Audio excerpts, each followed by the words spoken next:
शायद तुम मुझे रूमी कहते हो। तुमने मेरे अल्फाज पढ़े होंगे, जैसे what you seek is seeking you, या the wound is the place where the light enters you. मगर आज मेरी शायरी नहीं, मेरी कहानी सुनो। मेरा जन्म बल्कि की मिट्टी में हुआ, लेकिन मेरी पहली तालीम शायरी नहीं थी। मेरी पहली तालीम थी कि दुनिया में कुछ भी हमेशा तुम्हारा नहीं रहता। बचपन में ही मुझे अपना घर छोड़ना पड़ा।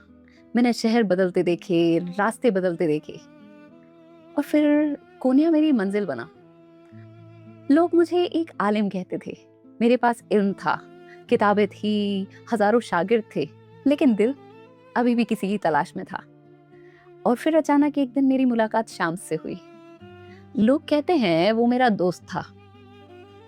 नहीं, मुझे लगता है वो मेरा आईना था। उसने मुझे वो दिखाया जो मैं खुद से छुपा रहा था।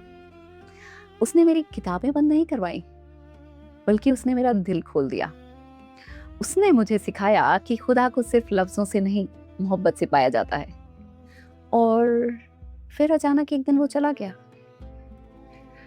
या मुझसे छीन लिया गया। तुम इतिहास की किताबें पढ़ोगे, तुम्हें अलग अलग जवाब मिलेंगे, लेकिन मेरी रूह के लिए हर जवाब का एक ही मतलब था। मैं तन्हा हो गया था। मैं उसे हर गली में ढूंढता रहा, हर मुसाफिर में। मैंने उसे हर दुआ में मांगा। और फिर धीरे धीरे एक दिन मुझे समझ आया, मैं शाम्स को दुनिया में ढूंढ रहा था, जबकि वो तो मेरे दिल में उतर चुका था।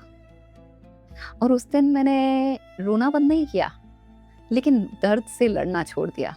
मैंने उसे अपना उस्ताद बना लिया, और तब मेरी जुबान से शायरी निकली। तभी मैंने लिखा, जो तुम तलाश कर रहे हो वो भी तुम्हारी तलाश में है। मैंने लिखा, तुम्हारा जख्म ही वो जगह है जहां से रोशनी तुम्हारे अंदर दाखिल होती है। और मैंने ये भी समझा कि कल मैं दुनिया बदलना चाहता था, आज खुद को बदल रहा हूँ। अगर तुम कभी टूट जाओ तो अपने टूटने से शर्माना मत, मैं भी टूटा था। अगर तुम कभी किसी को इतना चाहो कि उसके जाने के बाद सब कुछ खाली लगने लगे, तो याद रखना, मोहब्बत कभी खत्म नहीं होती, वो शायद बस अपनी जगह बदल लेती है।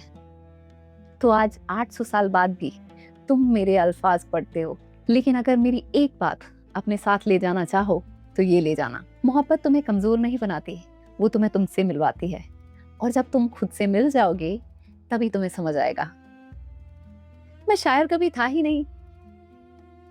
मैं तो सिर्फ एक मुसाफिर था जो खुदा को ढूंढते ढूंढते अपने ही दिल तक पहुंच गया।